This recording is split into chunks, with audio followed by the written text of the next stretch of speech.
NFA, DYOR. What in the world does this mean? What are these letters? NFA, not financial advice. DYOR, do your own research. What in the world am I talking about? Well, when you look at a financial opportunity or investment opportunity or whatever, these are things that you need to do.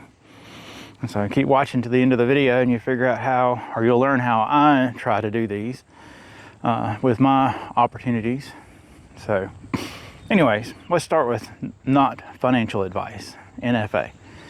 Basically, you'll watch people on YouTube or read people on X, Twitter, or Reddit or Instagram, whatever, TikTok, talking about different opportunities, different investment opportunities, what they're doing, how they're doing it, what you should do and what you shouldn't do, da da da da. I always remember that's not financial advice. The videos that I do, that's not financial advice either. This is just things that I'm doing, what I like, and if you want to do the same thing, how you can do them too, and what I think about them. I'm not a financial advisor by any stretch of the means. I'm still learning. And most of the people on the internet are not financial advisors either. Some of them actually are scammers. They want you to jump in ship with their stuff and then they can take your money.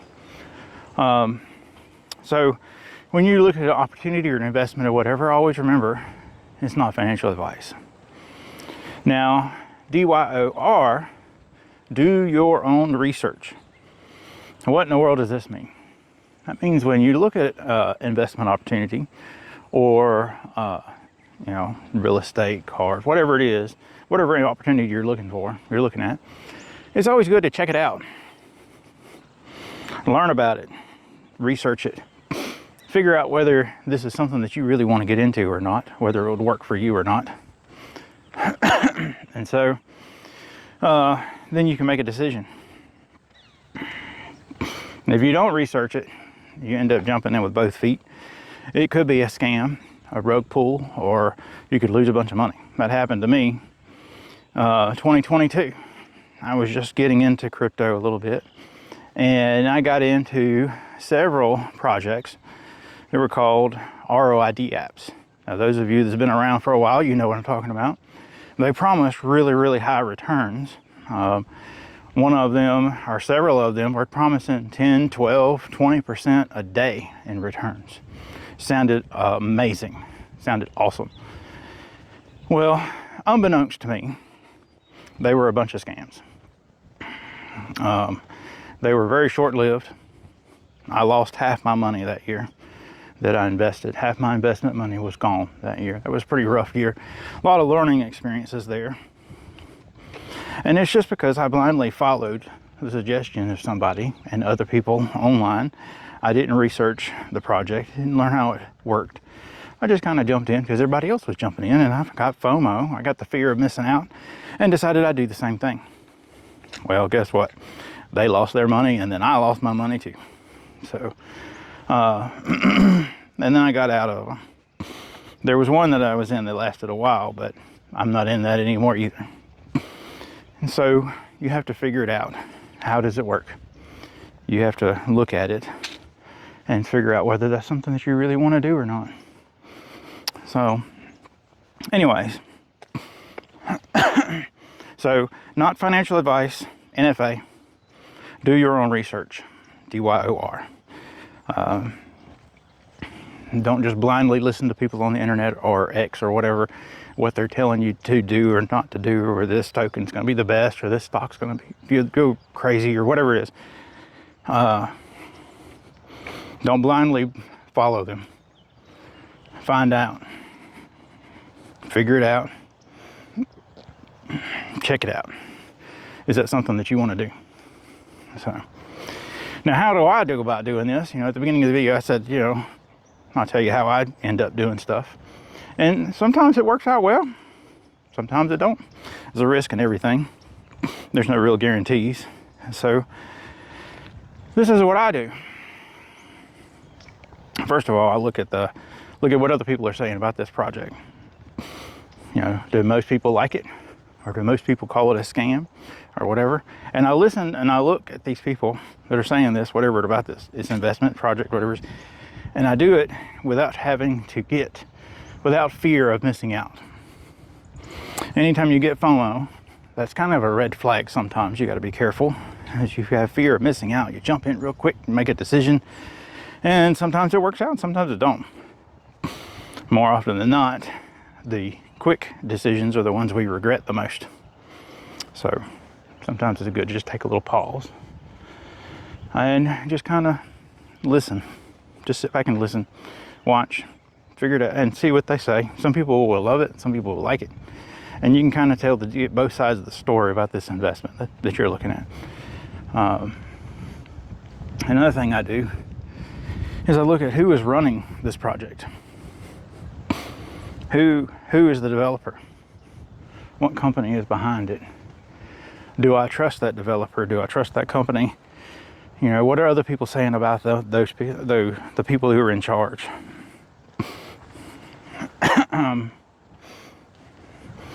Do they have a good reputation? Look at, have they done any other projects or investments or anything like that in the past, and how have they been working out? Are those projects still around? Are they still making money for people? What happened to them?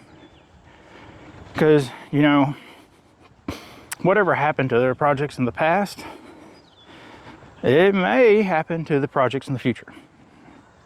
Unless they've changed something or do something different, whatever. But people are creatures of habit, and we have follow patterns.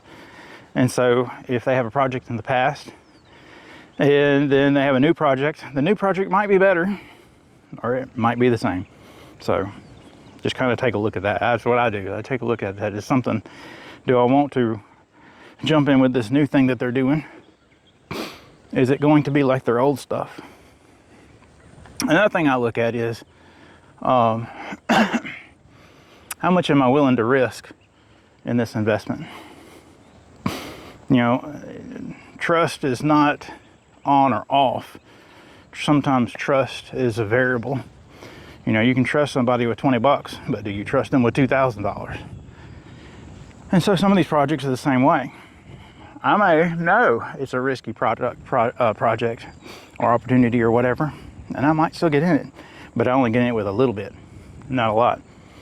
Or if I trust the developer and I trust the project, and then I get in with more. Or I may start out small and just gradually work up. You know, DCA in and DCA out. Or dollar cost average in, dollar cost average out. And so I look at how much money do I want to put in this project, how much am I willing to lose. And then I also look at how am I going to take profits. Now, I put money in, but it really don't matter unless I get money out. And if I don't get more out than I put in, then it really wasn't worth it. And if the project goes under before I have gotten the same amount out that I got in, then I'm at a loss. So I'll talk about that in another future video about how that works. But that's something I think about, the time frame and that kind of stuff. What's my plans with this? You know, sometimes you jump in knowing that it's going to be a crash, but it's going to go up real fast first, and so you got to be prepared for that. The emotional preparedness for that. So anyways, so that's how I do it. So just to sum it all up, NFA, don't take financial advice. This is not financial advice. Most people are not financial advisors. DYOR, do your own research. Trust what people say, but verify it. Make sure that they're telling the truth. They could make mistakes, honest mistakes. I've done it, and I'll probably do it again in the future, make some mistakes in some of my videos. And so if you find a mistake or you have something you need to add, then feel free, make a comment. You know, let me know what you think. So anyways, just remember, we don't know it all, but we're learning. That's what I'm here for. It's just to share what I've learned and to help other people learn. And so together, we're the learning investors. Thanks. Talk to y'all later.